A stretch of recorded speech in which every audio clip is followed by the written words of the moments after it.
Ya, yang kemarin kan bunuh diri seorang dokter Undip. PPDS ya. Dia nyuntikin cairan. Iya. Akhirnya dia meninggal gara-gara disenioritaskan lah ya. Diduga. Emang belum ada buktinya? Ya lagi diinvestigasi. Ya kita turut berduka cita ya. Yang penting turut berduka cita. Ya kalau saya ditanya selalu berkomentar, sebenarnya bullying itu ada nggak sih? Kita kasih solusi. Dokter viral menasional diundang di podcast Dokter Ardi Santoso, mantap. Salaman dulu. Assalamualaikum abang. Waalaikumsalam warahmatullahi wabarakatuh. Dok, perundungan, daycare, ini parah banget loh. Ya, yang kemarin kan bunuh diri seorang dokter Undip. PPDS ya. PPDS, apa program pendidikan dokter spesialis. Dokter spesialis. Dia nyuntikin cairan. Iya. Akhirnya dia meninggal gara-gara disenioritaskan lah ya. Diduga. Emang belum ada buktinya? Ya lagi diinvestigasi. Aduh, salah ngomong nih. Emang Iya. bukannya katanya begitu, Dok? Iya, dia lagi diinvestigasi. Ya kita turut berduka cita ya. Yang penting turut berduka cita ke beliau dan keluarganya lah. Iya, belum daycare Depok. Tapi mohon maaf nih, dokter kan berarti FK kan? Fakultas Kedokteran ya? Iya. Oh, berarti Fakultas Kedokteran berarti maksudnya lebih parah daripada Fakultas Teknik atau gimana, Dok? Saya belum pernah masuk teknik soalnya. Tapi saya kayaknya lebih parah kedokteran kayaknya deh, aspeknya kayaknya. Aduh, ngeri banget nih pembahasan deh. Iya, benar. Emang iya, Dok? Kayaknya sih. Kan katanya masuk situ kan hanya orang-orang kaya, orang-orang yang bayarnya duitnya mahal. Masa kayak gitu perlakuannya? Ini zaman kapan nih? Zaman dulu zaman sekarang? Oke, kita bahas deh. Kita bahas. Tahan ya. Daycare Depok, bangun personal branding, KDRT. KDRT sebenarnya ada apa sih nih? Kayaknya Indonesia lagi nggak baik-baik saja kah? Iya. Anda di Instagram juga kan banyak banget followersnya, banyak banget engagementnya dan seterusnya tuh. Gile, 1,1. Berapa harganya? Lagi murah ya, Dok ya beli followers? Oh loh, ini original bang, original. Nggak ada beli-beli. Nggak ada. Dan beliau punya satu ramuan, bisa bikin mungkin kalau suami, istri kelepak-kelepak dan lain sebagainya. Ini saya kasih intip dikit ya. Brand saya. Ini ada hubungannya sama anak juga ya? Ada dong. Aroma-aroma terapi gitu? Enggak. Anak kan kalau ibunya stres, bapaknya stres ngerongin ke anak. Jadi ini bapak ibunya. Biar nggak stres gitu. Iya.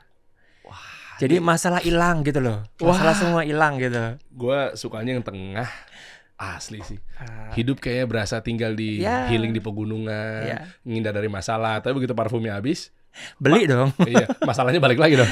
Enggak juga, kan beli lagi, diolesin lagi. Tuh. Aduh, petanda ini. Jangan dilihat dulu ya. Nah, artinya teman-teman semua kita akan bahas sebenarnya fenomenal yang terjadi di Fakultas Kedokteran, di peranakan, parentingan dan lain sebagainya. Cocok waktunya kita bahas dengan Dokter Ardi. Kenapa? Karena beliau paham sekali dengan ini. Sebenarnya ada apa sih? Apakah memang peraturan gara-gara sekarang ini harus banget dirubah? Tapi Menteri Kesehatan oke loh. Bapak Budi oke banget sih. Iya kan? Iya, tapi sebenarnya kan kalau pendidikan kan bukan di bawahnya Menteri Kesehatan ya. Enggak, tapi kan ada kesehatannya di kedokteran. Tapi kita sebagai pendidik, anak didik bukan miliknya Menteri Kesehatan. Cuma kita dititipkan. Kan universitas, Mendikbudristek yang punya, kita daftar juga di sana.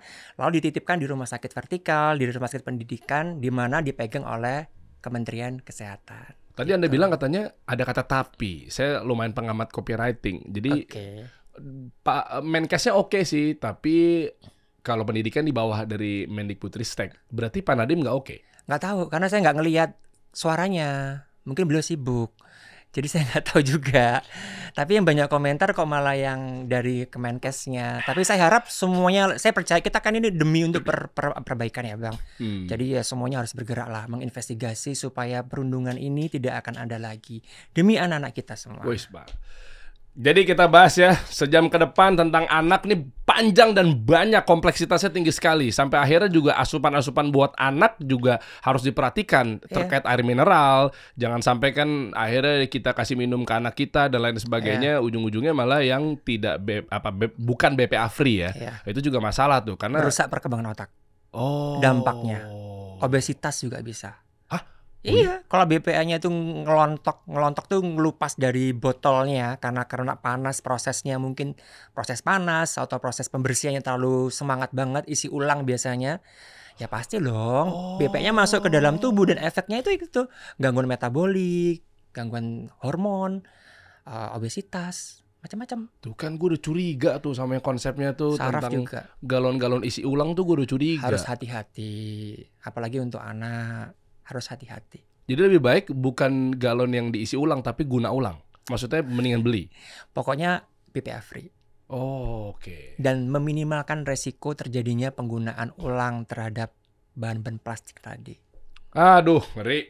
Bagaimana nasib anak Indonesia kita nih? Udah jelas-jelas aja lah. Memang kalau memang berdiri di Indonesia, lokal, ya dia insya Allah sangat peduli sama warga negara Indonesia Ya. yang asli Indonesia lah. Oke, Dok, sebenarnya daycare dan lain sebagainya kita mulai dari mana enaknya, Dok? Ini ada apa sih sebenarnya, Dok? Ya mungkin kita mulai dari kenapa sih kok anak-anak ini didekarin gitu kan ya. Sebenarnya nggak salah sih ya Bang. Kan banyak orang bilang, nah itu kan salahnya sendiri ngapain anak kok masih umur kecil kok dititipin daycare. Nah ini harus kita garis bawahi. Halo ibu-ibu semua, netizen semua, orang-orang tua semuanya. Hidup ini nggak selamanya seperti apa yang kita lihat loh ya. Nggak semuanya sama seperti perspektif kita. Ya kan, kadang-kadang berjalan seperti tidak yang kita mau. Mungkin kita oke lah ya, kita ada tim di belakang, ada suster, ada kakek neneknya dan semua yang mengawasi, ada yang gimana. Tapi ada kalanya beberapa orang keluarga punya anak tapi juga nggak punya suster, cari suster juga susah zaman sekarang kan Bang. Nggak ada neneknya dititipin, mau nggak mau harus didekerkan. Jadi kalau saya bilang daycare tuh jelek nggak? Oh nggak banget, bagus gitu loh. Daycare tuh oke aja pada tempatnya, asal pada tempatnya. Kalau memang di rumah daripada anak tidur-tidur walaupun ada pengasuhnya, kalau saya titipin aja ke daycare. Karena kan harapannya daycare yang arti sesungguhnya itu anak kan bisa dibantu untuk sosialisasi, dijamin nutrisinya, kedisiplinnya semuanya. Cuma kalau sayang sama anak mah ngapain dititipin, Dok?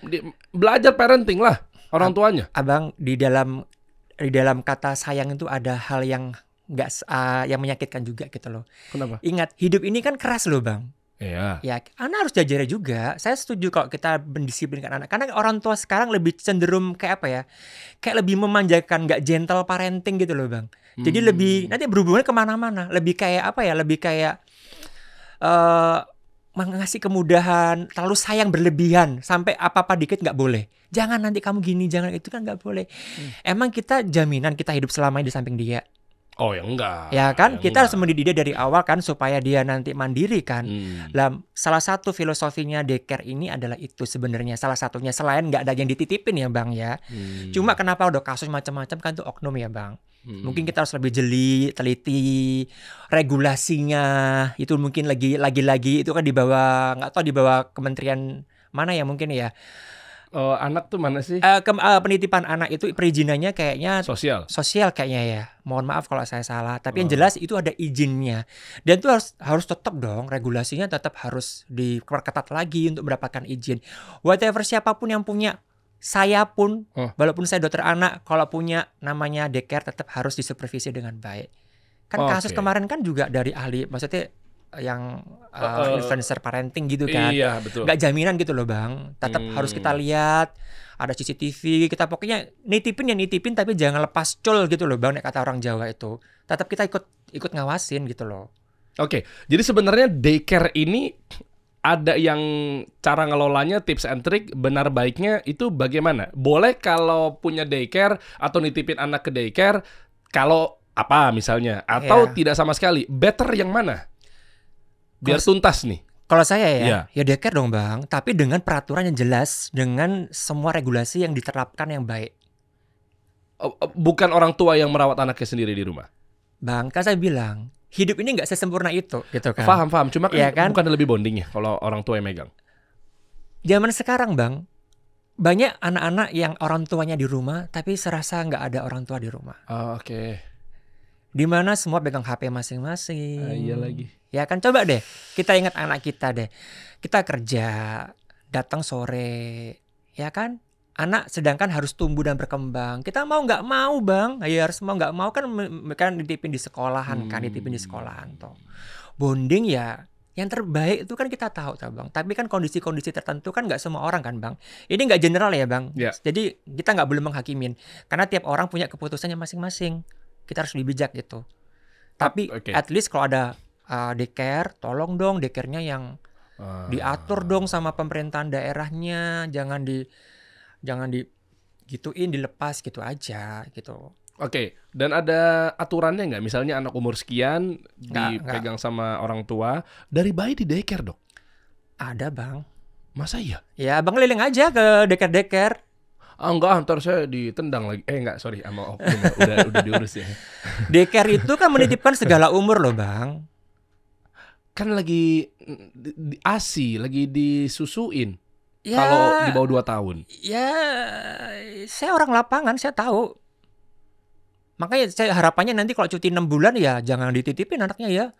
Jangan kerja juga tetap 6 bulan, tetap ya harusnya ya tetap 3 bulan tapi tetap 6 bulan gitu. Besok kalau cuti dapat akan peraturan yang baru kan bakal cuti bakal lama kan gitu. Keren. Pak Iya Jokowi kan? mantap. Ya gitu. Ada lah bang. Makanya bang ada bang itu bang. Makanya keluar bang jalan-jalan. Jadi kasih solusi jalan-jalan itu harus ada. Event itu kasih solusi jalan-jalan ada Ya, bang. kita kan fokusnya di UMKM doang, Dok. Makanya kita malah pengen belajar. Artinya ini kan gini, kenapa channel UMKM, channelnya pengusaha, jangan ngaku pengusaha kalau nggak hadir dikasih solusi gitu ya. Tapi kan kok ngundangnya malah dokter. Karena ini sering terjadi meskipun nggak kualitatif datanya, tapi ternyata rata-rata dari usaha. Karena mereka kan bercandaannya kan CEO-nya Chief Everything Officer kan. Iya. Semua dikerjain. Nah, sehingga stres tuh dari situ munculnya. Anak jadi korban, istri jadi korban, dan seterusnya. Karena kan yang kemarin aja kan utang ternyata miliaran. Iya betul. KDRT tuh. Iya makanya ini adalah kontribusi kita semuanya bang. Termasuk abang. Ya, Untuk ngasih apa ya pengetahuan, parenting, ilmu gitu biar nggak salah ngambil ilmu di mana. Makanya kasih solusi harus ada kasih sehat. Ya.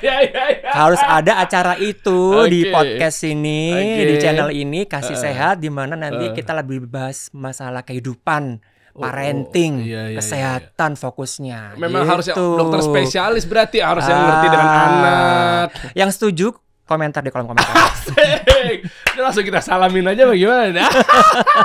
Boleh juga kayak ini idenya menarik ya. Mumpung belum ada yang banyak, mumpung Ya, Om Ded belum bikin. Nanti bentar lagi Om Ded bikin loh. Enggak dia. lah, Om Ded kan ini ada logonya di sini. Artinya Om Ded percayain aja sama kita yang garap. Gitu. Ujung-ujungnya duitnya masuk ke dia juga kok. Ya, tapi gini, Dokter Ardi. Melihat dari fenomenal sekarang, apakah gara-gara era digitalisasi, manja di mana-mana, serba mudah. Masih bahas daycare, habis itu kita bahas mengenai PPDS yang akhirnya peraturan atau mungkin pembulian yang ada di kampus-kampus universitas, fakultas kedokteran lah ya. Sebelum ke situ nanti obrolannya. Tapi gini, kok beda ya zaman dulu sama zaman sekarang? Kita nih didikan anak-anak milenial, kalau dokter boomer sih Anda ya? No. Langsung diklarifikasi X ya, generasi X. Saya Y, ada Gen Z gitu ya. Ini kan mental-mentalnya, ini dikit masalah parenting ya. Saya pernah ketemu satu postingan FYP, Dok. Tentang ada orang tua, terus mau nidurin anaknya, itu dengan ngomel, tidur gitu kan. Terus tiba-tiba ada ahli influencer parenting yang anak itu nggak boleh ditegor, anak itu tuh harus diginiin, tahu ya Dok ya. Anak itu begini. Terus Karena dia nggak punya anak kali ya, nggak pernah nidurin anak dia. Hai child free. Ya kan. Terus akhirnya itu pro kontra Dok. Tentang ilmu yang saya dapati dulu didikan orang tua saya sama yang sekarang munculnya, nggak semua ya, influencer parenting, gayanya berbeda banget. Jadi dulu kayaknya gue diginin sama nyokap gue sama bokap gue. Tapi begitu influencer parenting bermunculan, kok gayanya tuh anak itu harus diikutin arahnya, nggak boleh dibentak, nggak boleh ditegor gitu ya. Terus sempat akhirnya evaluasi Dok. Ini apa orang tua gue yang salah dulu? Tapi alhamdulillah atas izin Allah gue jadi nih. Maksudnya kita tough gitu loh. Iya kan?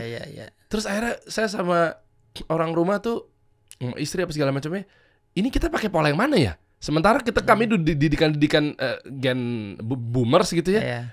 Tegur sekalian. Nanti kadang begitu istri lagi negor, saya kemakan ilmu parenting yang sekarang, jangan digituin, anak tuh begini, ntar jadi manja. Nanti kadang kelepasan. Saya juga lagi negor kelepasan dengan gaya orang tua saya yang dulu. Istri bilang kayak, enggak, metode itu tuh sekarang kayak gini. Jadi sebenarnya ada apa sih Dok dengan gaya sekarang? Kok kayaknya akhirnya malah kok setuju sama orang tua saya dulu, kedengarannya subjektif ya, dibanding yang gaya-gaya sekarang yang kayaknya kesannya jadi gaya sekarang toh juga bermunculan anak jadi bangkang gitu loh. Enggak semua ya. Jadi sebenarnya yang bener gimana cara ngasuh anak tuh Dok? Ya intinya parenting itu kan seni. Parenting is art. Tapi perlu digarisbawahi loh ya. Baby boomers dulu kan memang latar belakangnya, generasinya kan hidupnya keras ya Bang. Oke. tidak penuh dengan kemudahan. Mm-mm. Generasi saya juga masih merasakan itu, generasi X itu ya kan. Masih ngerasain hidup ini harus tough, harus gimana gitu. Tapi intinya pokoknya di sini yang digarisbawahi bahwa anak itu anak lahir tidak pernah memilih dalam kondisi yang seperti apa. Oke. Tapi dia berhak mendapatkan hak-haknya sebagai anak, sebagai manusia di hidup ini. Oke. Jadi apapun parenting yang Anda lakukan, apapun parenting yang Anda terapkan, itu seni, silahkan. Tapi jangan pernah ada kekerasan di dalamnya. Cuma masalahnya sekarang orang tua sulit membedakan antara kekerasan, disiplin, itu beda, susah. Seru nih pembahasannya. Ya kan? Iya lagi. Susah. Kadang-kadang mengatasnamakan pendisiplinan dengan kekerasan. Ya kan? Padahal di dalamnya. Jadi yang membedakan sebenarnya satu, Bang. Kalau menurut saya ya, Bang. Kalau kita mau mendisiplinkan, kalau kita mau membikin anak, oke lah, agak membentak dengan 1 oktav lebih tinggi nadanya ya. Tapi kalau dia masih dalam batas kewajaran, ketika dia dalam kondisi mentalnya sehat, Bang. Artinya apa? Ketika dia melakukan itu, berarti dia secara sadar, penuh sadar bahwa secara agama maupun secara norma budaya sosial itu dia masih bisa sadar penuh apa yang dia lakukan dengan konsekuensi apa yang dia lakukan. Tapi kalau dia sudah melenceng dari ini, mental yang nggak sehat itu berarti kan dia sudah nggak bisa membedakan, sudah biasnya udah banyak. Dimana sudah dimasukin oleh rasa takut berlebihan mungkin, ya kan? Rasa emosi yang berlebihan. Karena orang tua kan zaman sekarang kan gitu, Bang. Khawatir tapi nggak rasional, tapi emosional. Jadi kan dia lebih memanjakan. Getaknya juga getak pelampiasan. Salah tuh. Ya salah dong, Bang. Tapi kan dia ntar jadi manja. Jadi nggak nurut. Jadi nggak takut sama kita. Disiplin, tapi bukan berarti ada kekerasan, Bang.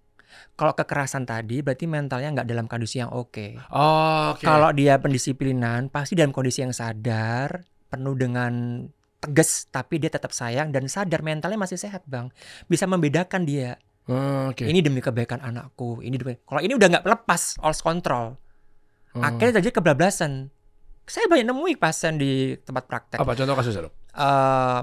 Ya namanya orang kerja ya, Bang. Iya. Pusing, ibu bapaknya kerja, tahu-tahu anak susah makan aja deh. Coba scroll berita anak susah makan, pembunuhan, kekerasan, berapa banyak yang terjadi. Masa sih gara-gara susah makan? Masa sih? Coba buka nih, emang susah makan dibunuh? Coba aja searching. Anak susah makan, pembunuhan anak susah makan oleh ibunya. Kenapa, Bang? Saya menyadari udah kerja, lelah, ya kan? Tiba-tiba di rumah disodori dengan masukan-masukan dari neneknya pengasuh, itu anakmu nggak mau makan itu. Kan dia rasanya kayak bebannya itu overload banget gitu loh, Bang. Sudah beban kerjanya sudah banyak. Tuh. Iya lagi. Ya kan? Iya lagi. Makanya ibu yang stres itu membahayakan. Ibu yang stres itu bisa membahayakan buat si anak. Jadi nggak boleh, Bang. Jadi kalau kita ngerasa kewalahan, walaupun titik nggak ada, siapa sih namanya hilaf mental nggak ada niat kan, Bang? Iya. Kalau mentalnya sehat pasti dia nggak ada niat. Sebenarnya ya memang nggak ada niat, tapi spontanitas dia. Coba kita baca ya. Ibu yang tega bunuh anak gara-gara tak mau makan. Saya menyesal. Sebetulnya tak ada niat. Ya Allah. Anak susah makan itu adalah sekarang itu ada stresor nomor 1 ibu-ibu. Karena apa? Karena lingkungan, Bang. Nanti kalau dikatain, kok anakmu kecil sih?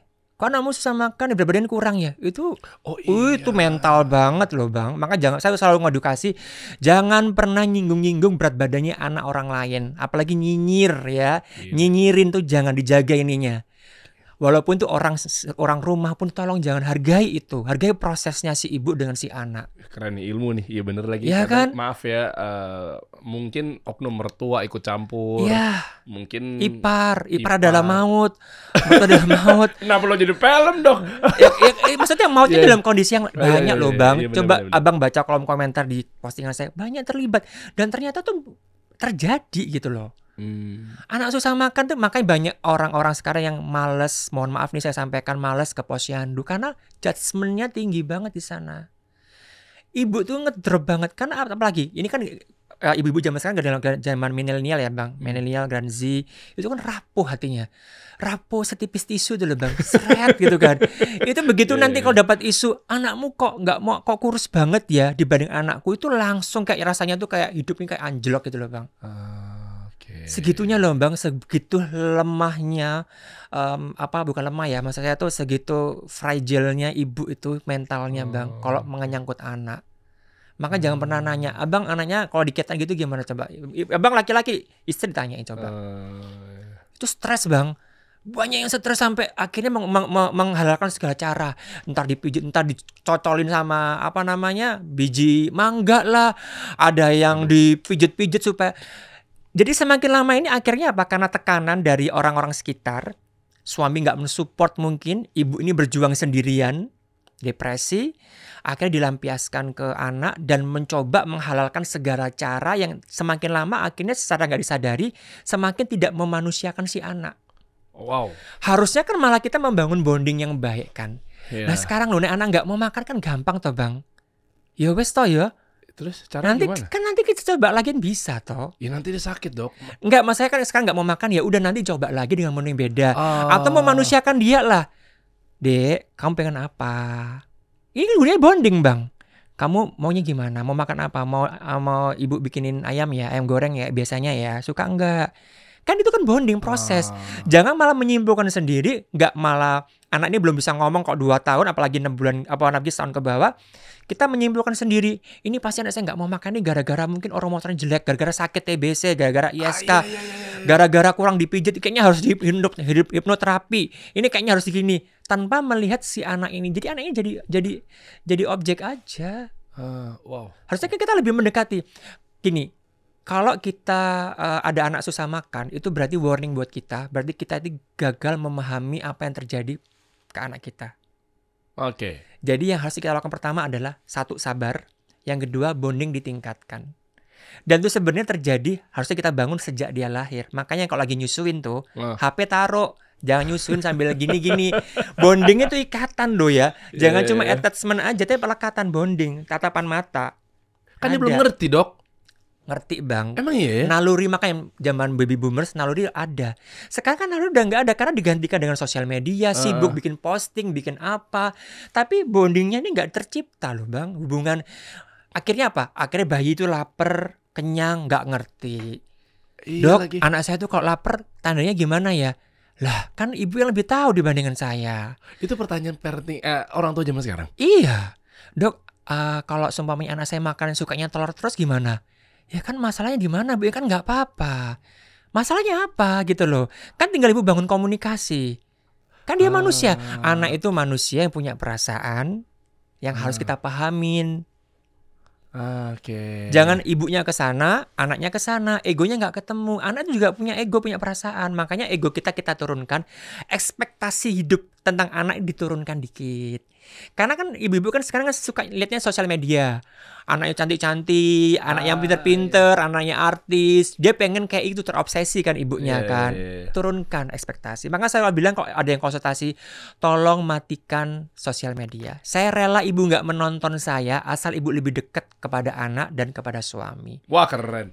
Nanti kalau suaminya nggak digubris karena sibuk ngurusin ibu, sibuk ngurusin diri sendiri. Ini bukan sibuk ngurusin anak loh, sibuk mengurusin dirinya sendiri loh. Karena ibunya berperang dengan realita. Egonya ibu berperang dengan realita bahwa anaknya nggak seperti apa yang diharapkan. Kan perang sendiri. Akhirnya anaknya nggak selesai, suami nggak selesai, sepaneng ada masalah KDRT muncul. Oh itu. Ya. KDRT ke anak, KDRT ke mungkin suami ke istri. Kan dia di lingkaran cinta segitiga akhirnya. Akhirnya tapi ini ibu tega membunuh. Karena apa? Tadi saya bilang stresor tertinggi ibu-ibu zaman sekarang itu masalah anak susah makan.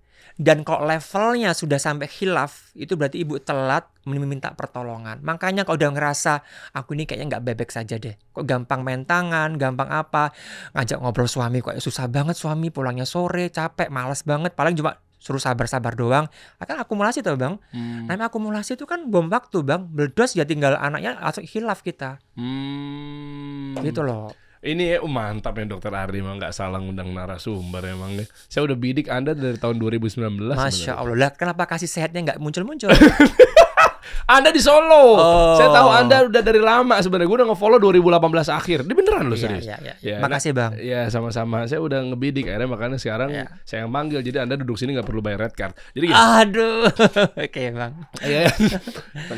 Ratusan juta kan duduk sini. Ya Oke. minum dulu lah Bang. Minum dulu. Boleh, Pokoknya boleh, ingat boleh. ya Bang, harus BPA free biar anak kita tuh sehat. Sarafnya perkembangannya biar baik. Mantap. Jangan yang isi ulang. Isi ulang emangnya. Keren. Iya, gue udah curiga tuh. Nanti kita bahas tuh mengenai air yang Ngaruh Bang segitunya Ngaruh ya? Bang. Iya. Dari air loh Bang. dari air aja. Air aja. Ternyata bisa kecerdasan otak anak ya. Iya. Jadi Oh, oke. jadi sekarang tuh eranya bukan era apa namanya? Biar nggak lupa, nggak. Sekarang tuh yang penting sehat. Lupa aja kalau nggak sehat juga ngapain Bang? Oh iya benar, biar nggak lupa, biar fokus apa segala macam nggak ya. bisa Bang. Yang penting sehat sekarang ini Bang. Gila, keren. Karena kita butuh lebih dari itu Iya, soalnya. aku suka sekali narasi ini. Aku boleh potong-potong masukin TikTok boleh? Boleh. Boleh. Boleh kirimin ke direktur utamanya boleh. Aku dekat sekali soalnya. Boleh. Titip salam balik. Ya, Dok, gini Dok. Tadi bagus banget ya materi tentang Dokter Ardi yang barusan sampaikan. Yang pertama sabar. Setelah proses kita doa dan lain sebagainya ya. Yang kedua tadi apa? Memanusiakan anak. Memanusiakan anak. Iya. Perlu nggak tambahan yang ketiga nih Dok? Ada yang bilang katanya konsultasi begini. Dok, kenapa ya saya belakangan ini stres? Saya gampang ngomel-ngomel sama anak gitu. Terus kata dokternya, enggak, itu karena kamu miskin aja. Coba kamu kaya. Ya bener ya Dok. Ekonomi Dok. Ayo coba lihat. Tadi dokter bilang katanya, coba mau makan apa nak? Mau makan ayam? Nggak ada duit buat beli ayam Dok. Katanya faktor pemicu utama KDRT itu ekonomi. Iya. Hidupnya susah. Sampai ada bahan bercandaan meme begitu Dok. Ada saya posting di IG story. Iya. Dia kan, Dok, saya kenapa ya gampang, anak tuh susah diatur. Saya gampang stres di rumah. Suami begini. Terus dibecandain. Dokter titik 2, enggak, karena kamu miskin aja. Coba kamu kaya, astagfirullah. Salah satu penyebabnya. Saldo ternyata Dok. Iya, Gimana, salah satu Bang. Makanya gini loh, parenting itu kan seni. Sesuai dengan budget masing-masing, sesuai dengan rumah tangganya masing-masing. Jangan lihat, jangan dibikin ribet. Hal yang simple jangan dibikin ribet. Nggak usah beli panci yang khusus MPASI, nggak beli bumbu MPASI. Apa yang ada di rumah dimasak, syukuri apa yang ada, ya. Jadi nggak mesti karena ekonomi Bang. Ini kembali ke iman kita. Makanya saya bilang libatkan Allah. Jangan ditanggung semuanya di sini. Kalau anak masalah susah makan itu, ya. Oke. Walaupun memang berkontribusi nyata. Siapa sih sekarang yang kita kalau nggak ditekan sama perekonomian yang sulit itu bisa kemana-mana. Makanya saya himbau yang belum menikah, nikah itu jangan sibuk pre-wedding. Tuh, dengerin. Ya. Sibuklah 3 dokter yang harus dikunjungin, 4 orang yang harus dikunjungi sebelum nikah. Siapa aja? Dokter anak, konsultasi tentang parenting. 1. Dokter kandungan untuk 2. mempersiapkan. Yang ketiga, dokter psikiatri, dokter jiwa, psikolog untuk masalah parenting keluarga. Kita sepakatnya seperti apa yang parenting yang baik. Terus Yang keempat ini yang penting banget Bang. apa tuh? Notaris Bang. Jadi pembagian harta atau apa kalau ada utang piutang itu harus dilacak Bang. Oh gitu ya. Zaman sekarang cinta doang tuh susah Bang, hidup itu Bang. Gue suka nih. Kita hidup bareng-bareng sih, kita suka bersama. Kayaknya kalau susah duluan aja deh. Oh itu yang 4 ya, notaris ya. 4 itu Bang. Karena hidup ini kayak gini, Abang tahu sendiri kan perekonomian sekarang kayak gimana kondisinya. Ya kan, inflasi yang semakin tinggi. Lah kalau harapan kita terlalu tinggi tentang parenting, ya nggak bisa Bang. Nanti masak ikan salmon terus. Ikan itu ada ikan lele, mujair, banyak. Nggak harus salmon, tuna gitu. Ngapain sih? Ribut-ribut tuh ngapain? Beli panci khusus jutaan, memaksakan diri biar anakku sehat, mengatasnamakan biar anakku sehat kayak artis ini, kayak artis itu. No way. Kayak yang ada yang penting tuh adekuat karbohidrat, protein hewani dan lemak. Udah cukup. Sarah, denger. Tuh. Nggak harus ya. Tapi memang kontribusi kok stres beda lagi cerita ya. Kalau stres memang ya berkontribusi ya Bang. Kasih tahu tuh sama perempuan yang namanya Sarah. Siapa itu? Orang di rumah. Oh, Ibu Sarah. Gak usah beli panci. Ya bener lagi. Beli panci katanya. Gua berubah-berubah mulu Dok di rak. Kok berubah lagi sih? Enggak, ini yang buat apa MPASI buat nggak ada gue nggak paham lagi yang bahannya teflon gitu. Iya gitu. Modus itu Bang. Itu supaya belanja aja sebenarnya. Ibu, daripada Daripada beli panci, beli emas aja, investasi jangka panjang. Nah, masalahnya dia dua-duanya. Kalau dua-duanya, ya udah nggak apa-apa. Nah, ada uangnya nggak apa-apa lah bang. Kalau ada uangnya. Amin. Masalahnya ini kan kita ini di dunia sosial media open semua. Orang tuh pengen ada bang. Makanya orang tuh pinjol juga naik karena tuntutan loh bang. Aku pengen kayak itu. Hidup ini makanya toksiknya sosial media tuh kayak gitu loh bang. Kita tuh berusaha pingin seperti sesempurnanya di sosial media. Padahal sosial media kan foto aja diedit ya bang, terbaik kan. Nggak ada sosial media yang apa adanya tuh nggak ada. Oke. Padahal kita hidup tuh ya apa adanya aja lah. Dan jangan lupa libatkan Allah. Wes Masya toh Allah. ada yang ngatur. Tapi kalau masa stres bang, masa stres, depresi, kita nggak bisa mengatakan bahwa depresi atau stres itu adalah karena kamu kurang iman. Itu nggak benar bang. Ini beda cerita kalau itu bang. Oh iya. Nanti kita bahas lagi kalau masalah mental illness itu kita nggak bisa karena kamu tuh karena mentalmu imannya kurang itu nggak bisa bang. Iya, tapi tetap dok yang pertama harus kita dekat sama Allah dulu. Ya. Biar Allah mudahkan segala urusan Ya. kita ketika kita bertakwa dengan semaksimal Iya, mungkin. betul. Baru tapi ujung-ujungnya ya jangan konteksnya begitu karena ntar jadinya akhirnya muncul stigma lagi. Nggak diobati akhirnya takut ya Iya, bang. deket-deket doang ke kajian mulu tiap hari tapi ternyata Iya. ikhtiarnya kurang tepat ya. Karena kan mental illness itu kan ada yang organik bang, ada yang karena gangguan mental yang mungkin karena mentalnya lemah atau memang organik karena seperti sakit hipertensi, sakit gula. Kalau sakit jiwa itu kan ada neurotransmitter, neuron-neuron yang nggak nyambung, yang kadar hormonnya yang mungkin nggak seimbang, sehingga tidak keseimbangan, sehingga moodnya swing, jadi bipolar, dari schizofren itu kan harus diobati bang. Nggak bisa kita cuma kita judgement dengan kamu karena kurang iman aja, nggak boleh. Itu nanti malah jadi bom waktu mau diobatin gitu loh. Iya. Jadi biar nggak tabu, karena kan sekarang masyarakat kita tuh agak sedikit apa ya, kayak tabu banget gitu loh ke dokter jiwa, ke psikolog. Aku dikira orang gila. Iya ini. lagi. Enggak lah, stigmanya tuh harus dihapus gitu. Nomor 3-nya dokter Ardi barusan katanya kan ke dokter kejiwaan. Iya. Nah pertanyaannya kalau saya nggak lagi sakit jiwa ngapain ke situ? Dok? Loh kan counseling assessment bang. Iya tapi kan lagi baik-baik saja. Nah, abang kalau kerja, orang lamar kerja dites psikotes enggak? Psikotes. Apalagi ini pasangan kita. Oh oke. Seumur hidup. Oke. Dan kita mau melangkah ke sana itu mau ke arahnya mau kemana? Hmm. Jangan sampai kita menikah orang yang psikopat. Oh iya. Kita nggak tahu loh bang. Kok jadi serem ya pembahasannya ya? Loh. Iya juga ya. Jangan lihat dari wajahnya doang kayak gini. Ngelamar kerja dia pakai psikotes loh bang. Iya juga ya. Gue nggak kepikiran ya. Ngelamar kerja pakai psikotes. Karena nanti itu muncul ketika sudah menjalani rumah tangga. Ketika ada pressure sana sini, pressure sana sini, muncul karakter aslinya. Tuh. Ketika dia nggak di zona nyaman, muncul itu karakter aslinya. Tangan mulai muncul. Tuh Cut Intan Nabila. Dengerin. Semuanya. Ya ini udah qadarullah lah ya. Tapi maksudnya mungkin kemarin kamu nggak bawa si pelindung tubuh siapa? Armor kan? Buat pelindung tubuh. Armor. Kaos yang anti hantam itu. Iya betul. Bahkan disensor. Kok tahu? Enggak namanya kan ada. Oh gitu. Videonya disensor. Gitu. Itu. Kok tahu kok nggak pakai armor maksud saya? Armornya banyak arti ya. Oke. Nah, tetap harus kejiwaan ya berarti ya. Iya dong. Kan sekarang kayaknya kalau di KUA tuh ada kayak konseling kan bang, kalau kita mau menikah kan. Cuma mungkin orang-orang kayaknya cuma angger syarat tok gitu loh bang. Kata orang Jawa tuh halal formalitas. Paling itu momen penting. Jadi kita harus pakai rasional gitu loh. Sekarang itu penting kita itu orang. Jadi jangan sampai sudah ada bayi, sudah ada hempitan, apalagi generasi sandwich sudah ada hempitan sana sini, baru kita ngomong ya kan kita kan orang tua baru dok. Jangan ngomong gitu saat ada bayi dan ada himpitan. Ngomongnya itu jangan sekarang, ngomongnya sebelum itu terjadi. Sebelum nikah itu makanya dibahas tuh apa ya? Nggak tahu, dibahas tuh mungkin prewed terus sayang-sayangan gitu. Honey. Alah ya Allah. Hidup ini keras, jangan cinta-cinta mulu kan. Nanti kalau udah nikah ada pressure baru ngomong ini anak pertama soalnya nggak bisa. Kalau udah anak udah bubar semuanya. Siapkan, dibersih dulu dong. Jangan nggak dibersih prewed di live streaming. Ininya pondasinya ini loh. Iya. Makanya udah deh, nggak usah ada live streaming prewed pernikahan kayak gitu ya. Setuju. Keren dokter. Mending konselingnya itu di streamingnya, di live-in waktu edukasi ceramahnya. Nah, mantap nih dokter Ardi. Tapi kita mau belajar juga betul, mau nyusun dari 4 manusia yang mau kita samperin. Salah satunya adalah dokter. Kita begitu mau konsul sama dokter, tapi dokter sekarang maaf, mengerikan, takut dok. Nanti malah saya disuruh beli batagor lagi. Malah ntar suruh ngisiin tugas-tugas kuliah lagi. Ngeri dokter sekarang.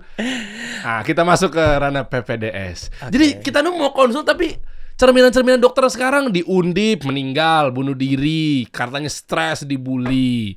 Belum lagi yang di Unpad. Iya. Ada lagi. Udah ada kasusnya di Unpad. Ya. Nah, rame lagi. Maksud saya, kok kayak maaf ya, kok kayak mau konsultasi sama seorang dokter, tapi kok dokter juga nggak memanusiakan pasiennya ya?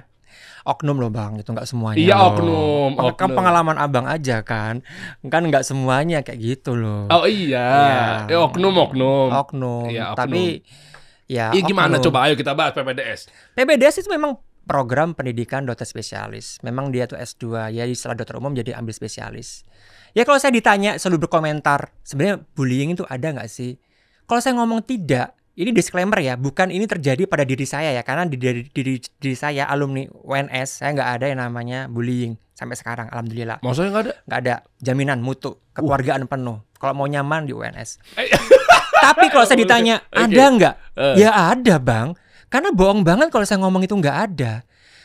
Pak Menteri Kesehatan dia punya datanya loh bang. Seorang Menteri Kesehatan dia punya data. Masa seorang bukan siapa-siapa mengatakan nggak ada. Itulah ironinya kita sekarang. Kita nggak akan bisa memperbaiki ini semua kalau kita nggak mengakui. Kita harus mengakui dulu, baru kita introspeksi, memperbaiki. Karena zaman sekarang susah untuk membedakan pendidikan, pendisiplinan dengan perundungan. Susah dibedain. Orang-orang nggak bisa bedain. Ini makanya harus tes tes kejiwaan bertahap kali ya. Iya. Semua dites gitu ya. Iya. Karena orang bisa berubah loh bang. Orang tuh bisa berubah bang. Tapi kenapa dokter? Maksudnya kan dokter kan juga kayaknya nggak cuma dokter doang. Semuanya enggak gitu. Sekarang lagi rame, betul. Tapi maksudnya kan ya dokter kan sangat dekat dengan kesehatan kejiwaan. Kok tapi malah pelakunya juga oknum dokter gitu loh. Karena dokter inilah. Ingat, dokter itu manusia. Iya. Ini harus digarisbawahi. Oke. Bukan malaikat yang tanpa punya perasaan dan punya beban mental, tidak. Dokter adalah manusia biasa. Ketika diterpa dengan beban yang bertubi-tubi, apalagi kan kalau tugas belajar banyak, wajar dong namanya sekolah. S2, level S2 lagi 4 tahun. Belajar PR banyak, baca buku, saya setuju. Kalau itu wajib. Kalau seseorang PPDS harus dikasih PR, pembekalan, maksudnya belajar yang banyak, saya setuju. Tapi kalau perundungan kan definisinya udah beda bang. Apalagi kalau menyangkut uang, nggak ada hubungannya sama pendidikan, membiayai pendidikannya yang lain. Kayak berita yang di Undip kan, di Unpad kan masalah pembiayaan dan lain-lainnya juga itu kan nggak masuk akal kan bang. Dikata-katain, ada yang kemarin di Metro itu kan. Suruh gigit HP, suruh makan mekudu, itu kan suatu, kalau menurut saya ya itu sudah fix sih bang, harus di screening kejiwaan sih. Gimana kita bisa memanusiakan? Akhirnya apa? Nanti balas dendam saya takutnya ke adik-adiknya. Nah ini maksud saya. Nah nanti akhirnya ke pasien juga kan nggak bagus juga. Sedangkan kita ini kan, aduh gimana ya, profesi yang luhur, profesi yang dijaga banget kode etiknya. Tapi kalau kita prosesnya pembikinannya aja kayak gitu, terus gimana nanti? Berarti ada dua kali kalau yang saya tangkap. Kira-kira yang pertama atau yang kedua? Yang pertama adalah apakah karena memang bebannya terlalu banyak di fakultas kedokteran? Tadi yang pertama tuh akhirnya dia stres, akhirnya melampiaskannya ke juniornya.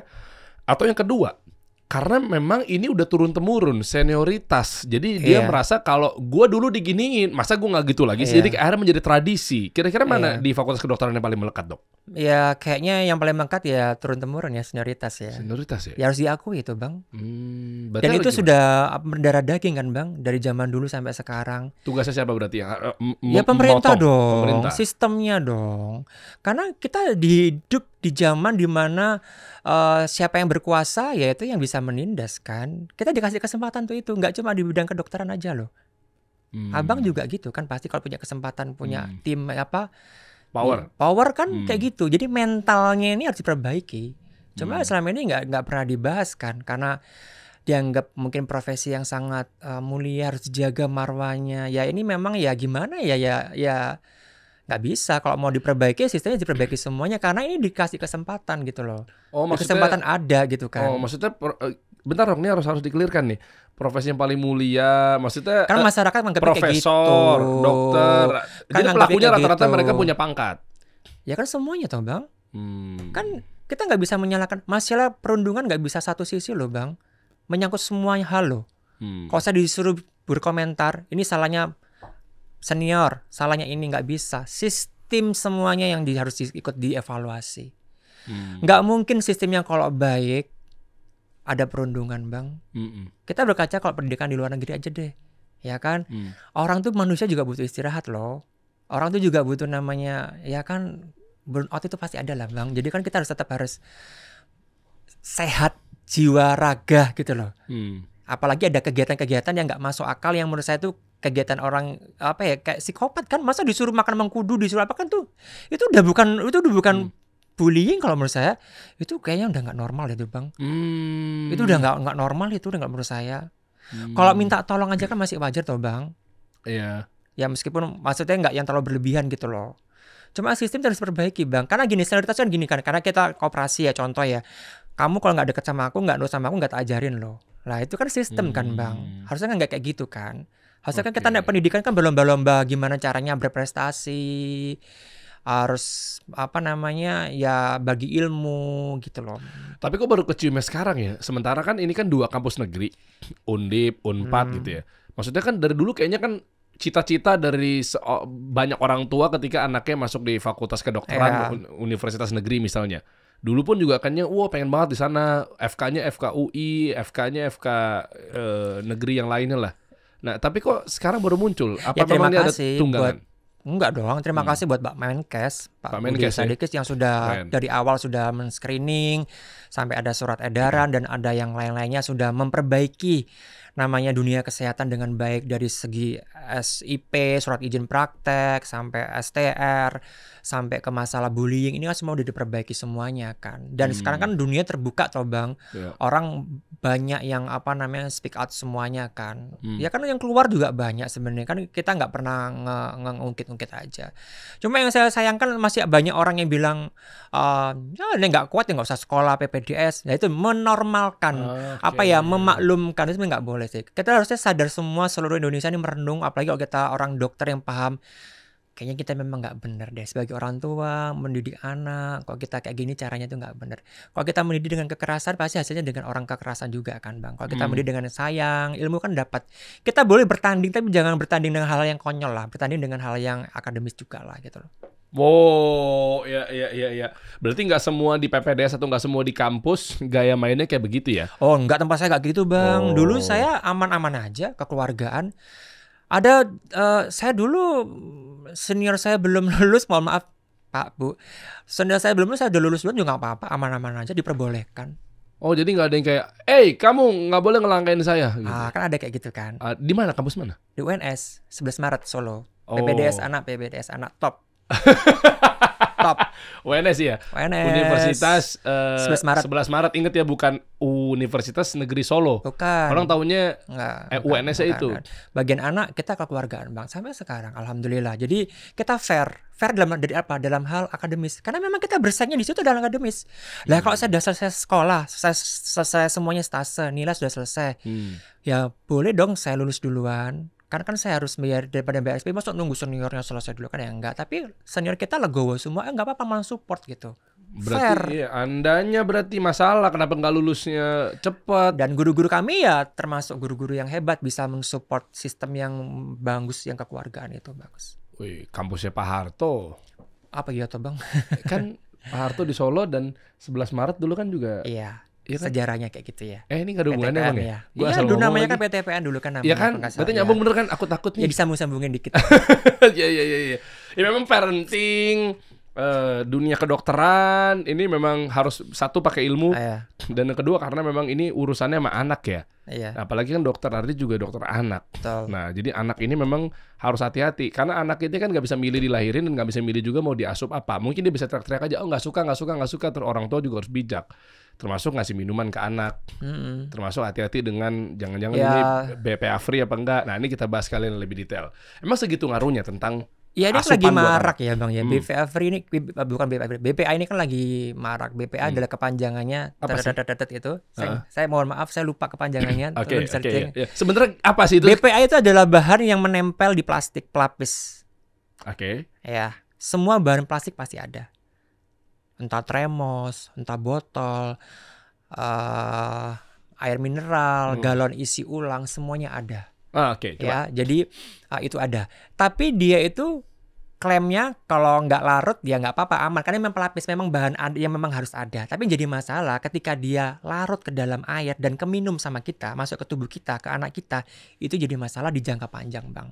Karena BPA ini fragile banget, kena sinar matahari waktu pendistribusian mungkin ekstrim, waktu isi ulang galonnya dikosok-kosok, diapain, itu kan bisa sikat-sikat tuh bisa rawan banget itu ya. Oh, di tempat makan juga ada. Jadi ini dia nih. Jadi itu penting banget. Jadi itu kalau bisa masuk itu bisa sampai mengganggu persarafan, metabolik, semua terganggu. Obesitas dan yang lainnya juga terganggu, Bang. Jadi kita harus memastikan bahwa air yang kita minum buat anak-anak kita dan kita itu yang terbaik. Biar kita tidak stres kita, Bang. Biar kita nggak stres juga, biar sehat gitu loh, Bang. Sehat jiwa dan raga gitu loh. Pokoknya jangan pakai pokoknya harus bisa yang BPA free lah gitu loh. Oke, dikurangin yang isi ulang dikurangin. Itu. Tapi apakah memang rata-rata galon yang isi ulang tuh karena tadi faktornya dari terpapar sinar matahari sama waktu membersihkannya. Kan tuh nempel tuh di situ, kan nempel di sini kan, nempel. Kalau isi ulang kan berarti gitu kan. Kan kita nggak pernah tahu loh, Bang. Tapi kalau guna ulang malah bukan aja jadi nyampah. Kenapa? Kan ada yang bilang katanya jadi nyampah. Bagi yang merasa kayak gitu kan bisa jadi tempat tanaman, Bang. Oh iya benar. Bisa dijual, Bang. Berarti bisa membantu perekonomian di negeri kita ya, karena kan ngidupin pemulung apa segala macam. Iya, karena memang kita masih belum bisa, kan nggak mungkin ditaruh di kertas kan, Bang, air ini, Bang. Iya. Paling nggak kita hidup dulu sehat gitu loh, Bang. Meminimalkan itu BPA larut dalam minuman dan masuk ke dalam tubuh kita dulu lah. Intinya gitu dulu. Nah makanya masalah yang plastik PR nanti ke depannya nanti. Iya. Betul. Dan juga memang akhirnya jadi membantu perekonomian Indonesia. Kalau saya baca kemarin ya ada beberapa influencer ngebahas juga apa segala macamnya terkait. Oh ini jadinya akhirnya menghidupkan pemulung apa segala macamnya. Jadi bisa dijual lagi. Berputar roda ekonomi. Iya. Dan alam berputar. Sumber daya alam kita kan banyak. Betul. Dari produk lokal. Iya. Itu dia tuh lokal tuh yang paling penting juga kan memang asli Indonesia juga yang harus dicari. Tapi intinya adalah gini, Dok.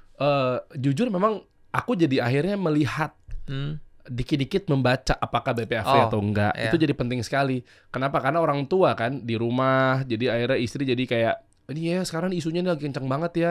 Jadi nggak mau yang terlalu banyak tentang isi ulang apa segala macam. Akhirnya kita ganti tuh di rumah. Dan apa ya buat anak masalahnya, Dok? Iya. Buat dikonsumsi sama anak apa segala macamnya. Karena kan apalagi kan tiap tubuh juga butuh cairan juga kan. Nggak bisa sembarangan asal masukin cairan ke dalam tubuh gitu. Makanya udah harus lebih peka. Mana nih kira-kira yang sekiranya yang mau kita asup apa segala macamnya ya. Kita minum dulu ya, Bang. Aku mau ngecek dulu, Bang. Oh, BPA free ternyata. Oh iya benar. Dan ini asli pegunungan Indonesia ya. Iya BPA free. Air mineral pegunungan. Iya. Dan ini memang ini asli milik Indonesia juga yang ini. Asli milik Indonesia kan lokal ya. PT-nya memang dari awal udah berdiri lokal juga gitu. Luar biasa. Jadi mudah-mudahan dengan lokal juga TKDN dan lain sebagainya lokal juga sehingga dari lokal pasti mau menghidupi bukan mau mensusupi kan masalahnya di situ. Ya memang ada oknum-oknum yang dari asing masuk tapi mau mengotak-atik aja.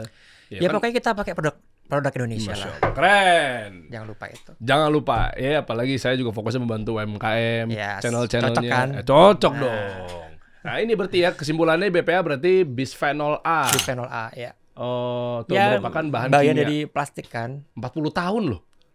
Digunakan udah lama sebenarnya, Bang. Cuma awareness-nya baru muncul sekarang ya, Bang ya. Mungkin ya harusnya ada dulu ya. Iya. Makanya kan sekarang akhirnya jadi banyak bermunculan ngasih tahu bahwa minuman-minuman yang BPA free banyak. Ya makanya nanti mungkin dengan adanya BPOM yang baru juga bisa lebih aware lagi untuk masalah kemasan makanan anak-anak. Kan nggak cuma masalah ini aja ya, gula yang lain-lainnya juga kan diganti kan. Maaf ya, bukan jelek, maksudnya ada yang baru kan. Jadi nanti mudah-mudahan nanti lebih aware gitu loh masalah kayak gitu loh. Wih mantap ya. Insya Allah mudah-mudahan negeri kita jadi lebih baik lagi ke depannya. Banyak produk-produk lokal kayak Le Mineral misalnya contohnya dia juga benar-benar mensupport banget ya. tentang orang-orang yang ada di Indonesia karena memang asli Indonesia juga Le Mineral gini kan ini produk lokal. Ya, ini nggak stres gitu loh Bang. Kalau kita mengandalkan gaji doang secara ekonomi kan mungkin kurang ya Bang. Mungkin kan ya butuh kreativitas yang lain ya kan. Mungkin kalau istri di rumah kan nggak harus kerja, udah di rumah aja ngomong anak, tapi bukan berarti harus full ngomong anak kan kasihan stres ngomong anak tok. Mungkin dengan usaha ngapain, bikin UMKM ya kan, bener. jadi afiliator Republik Mois juga bisa, kayak gitu-gitu kan bisa. Jadi ayo kita daripada fokus ke anak susah makan doang, mending kita tuh fokus gimana kreativitas kita tumbuhkan, anak sehat, perekonomian baik, suami juga jadi baik, nggak gampang klek. Itu kayak udah ketekilir tuh leher tuh kayaknya bunyinya klek bukan plak lagi gitu ya. Kasihan kan. Berarti bener dong ya, salah satu faktornya ketika Dok, kenapa ya kok saya gampang stres ya, suami saya gampang main tangan dan segala macam ya. Iya, triggernya salah satunya adalah saldo kamu mungkin kurang kali. Nah, salah satu. Kabar gembira buat teman-teman di luaran sana, terutama buat ibu-ibu yang ingin mendapatkan penghasilan tambahan tanpa harus repot bikin brand, produk, produksian, modal dan lain sebagainya, mendingan duduk manis di rumah, insya Allah bisa sambil rebahan. Nah, tinggal jualin produk-produk yang memang afiliator banyak kan sekarang kan. Banyak ya, gampang banyak. Itu ada penghasilannya sampai afiliatornya 20 sampai 30 juta per bulan. Betul. Nah, terus cari produk yang udah winning. Gimana cara menyeleksi produk yang udah winning? Memang ada orang expert di dalamnya. Contoh, Dr. Ardi bikin satu ramuan yang luar biasa. Ya, akhirnya bisa bikin keluarga di rumah jadi nyaman dan rendah tingkat stresnya.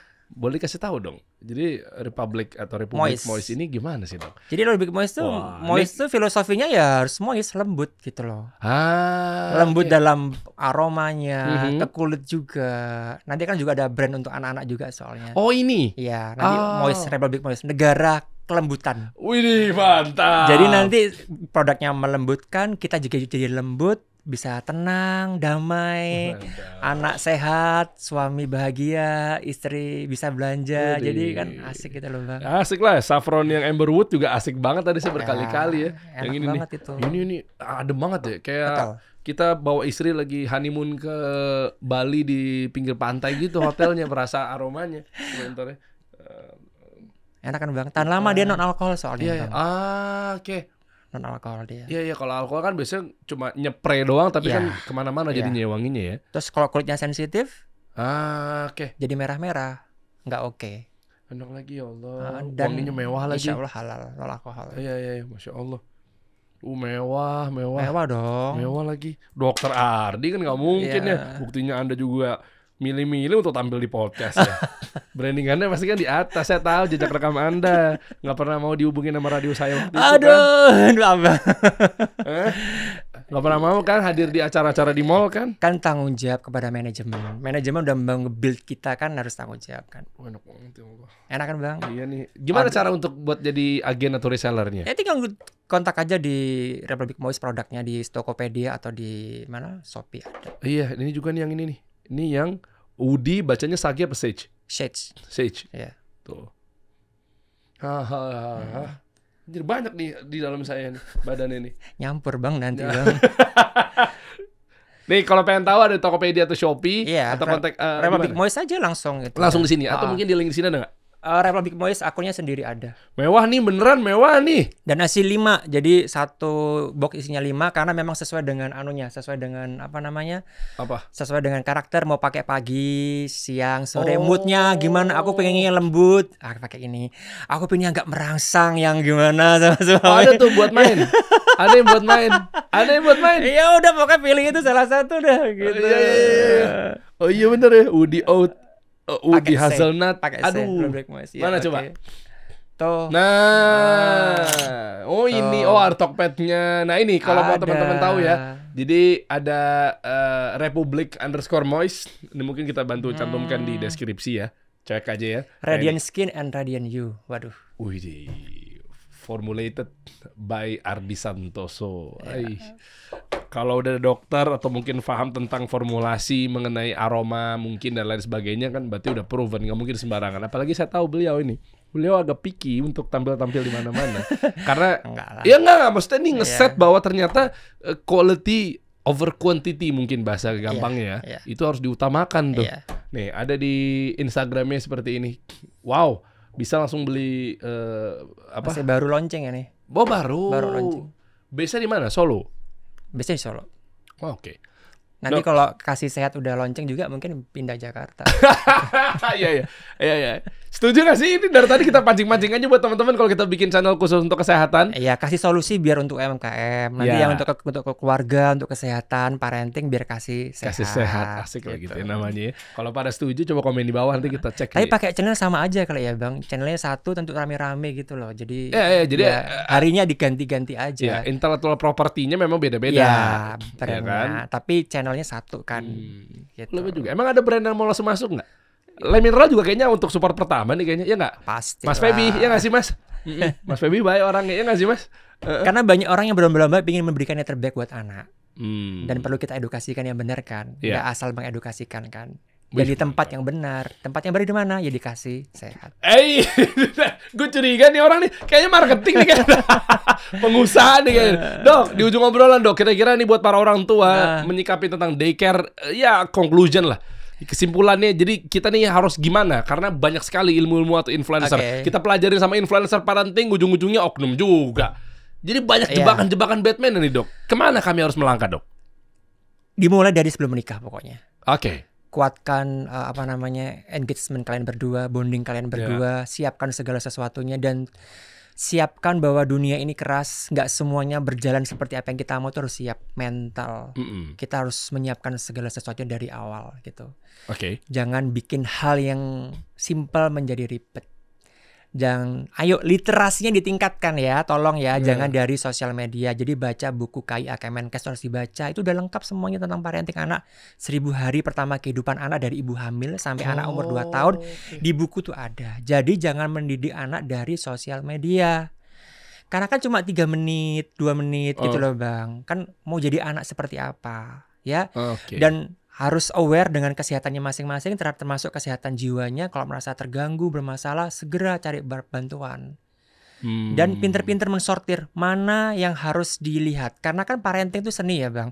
Nggak semua sosial media itu harus dilihat. Nggak semua, yang dipilah-pilah aja lah. Contoh kalau tentang kesehatan ya Kasih Sehat. Kalau tentang UMKM ya Kasih Solusi. Yang lainnya ya gak usah lah, buat apa sih gitu. Yang penting dasarnya bener gitu loh. Gitu. Pilih-pilih ya. Pilih-pilih. Kalau untuk air mineral? Yang BPA free. BPA free ya. Hampir mau ngangkat ini. Emang kenapa ini? Justru emang BPA free kan? BPA free. Oh tapi karena memang dokter etikanya nggak bisa langsung promosi ya? Saya nggak promosi, saya mau minum. Oh iya benar. Saya mau minum aja, nggak promosi. Kalau orang BPA free. BPA free. Le Mineral emang ya. Luar biasa. Produk lokal lagi, asli Indonesia. Kan sip kan. Nanti botolnya kalau saya buat tanaman tuh Bang. Ya multifungsi. Buat tanaman Bang, bisa. Saya mau menghidupi para UMKM ayo bisa dijual buat lagi. Mungkin sih nonton di sini mungkin ada UMKM yang bisa daur ulang sampah plastik. Itu harus diundang itu Bang. Tahu nggak alasannya kenapa kasih solusi warna biru? Kenapa? Karena Le Mineral juga ada biru-birunya juga. Oh gitu. Iyalah. Betul. Tahu nggak kenapa saya pakai baju warna biru juga? Karena Le Mineral warna biru? Enggak. Karena saya 02. Waduh. Ya kan podcast rezim. Oke. Kok nggak kenapa kok saya hitam putih? Kenapa? Karena mau ada Kasih Sehat dikasih solusi. Wah gila.